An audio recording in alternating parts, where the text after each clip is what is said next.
महीने की प्रेग्नेंट थी और अपनी डिलीवरी के लिए अपने मायके गई थी।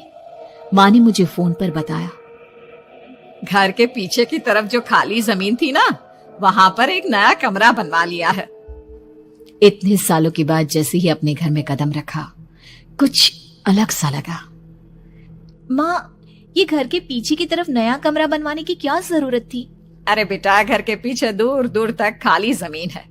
तेरे पापा को कई दिनों से लग रहा था कि यहाँ पर एक कमरा बनवा लेंगे तो ताजा हवा मिल जाया करेगी। अब तो ये सब छोड़ और चल जल्दी से दूध पी ले। माँ, मैं थोड़ी देर में पी लूंगी, आप सो जाओ। मैंने दूध का गिलास उठाकर उस खिड़की में रख दिया। पता नहीं कब आंख लग गई।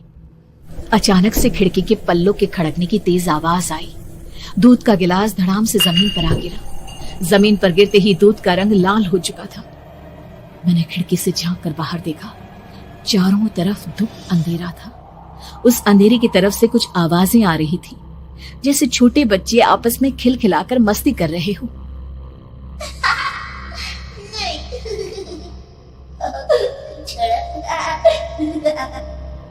इतनी रात को इतने घनघोर अंधेरे में बच्चों की आवाज कैसे आ रही है? घड़ी में वक्त देखा तो ठीक 12 बजे थे। देखकर मैं सन्न रह गई। बुरी आत्माओं और भूतों की कई कहानियां मैं सुन चुकी थी। वक्त भी कुछ ऐसा ही था। ऊपर से मैं प्रेग्नेंट।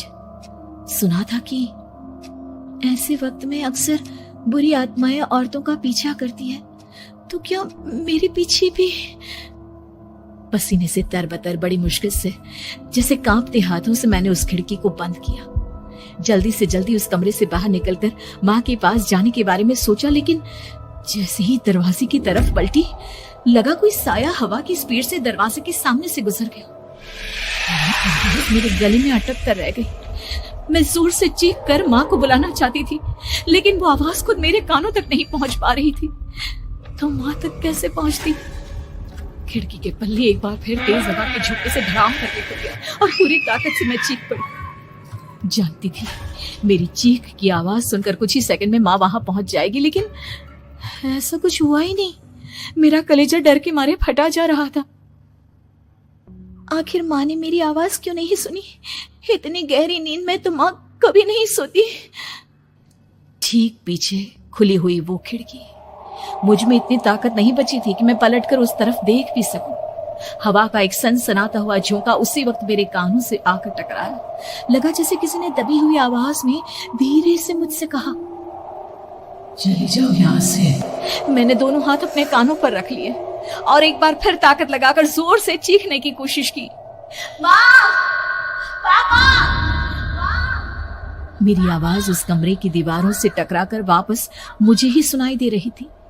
जितनी ताकत के साथ मैंने चीखने की कोशिश की थी, कुछ ही देर बाद उससे कहीं ज्यादा तेज और दर्दनाक चीख मुझे सुनाई देने लगी।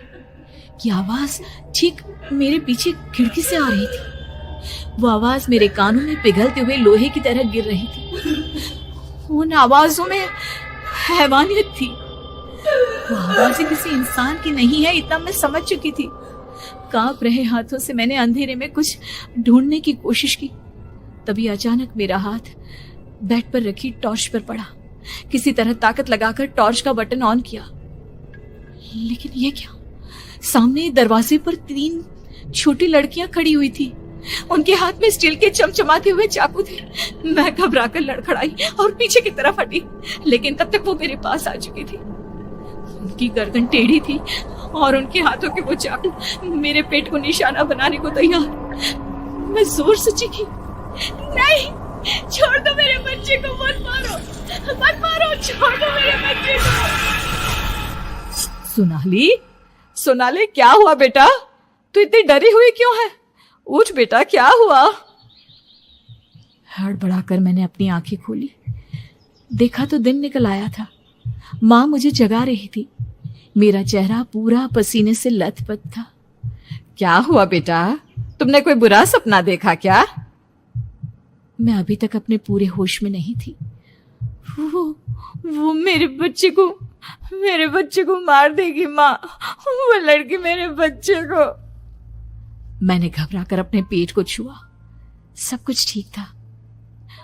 और वो दूध जो रात को यहाँ पर गिर गया था, उसका रंग लाल हो गया था। माँ ने हंसते हुए दूध का गिलास मुझे दिखाया। तुमने दूध पिया ही नहीं, पूरा का पूरा ऐसे ही रखा हुआ है। तुमसे कहा था ना सोनाली, सेहत के लिए लापरवाही ठीक नहीं बेटा। लेकिन मैंने तो सब कुछ अपनी खुली आंखों से देखा था। ये सपना कैसे हो सकता?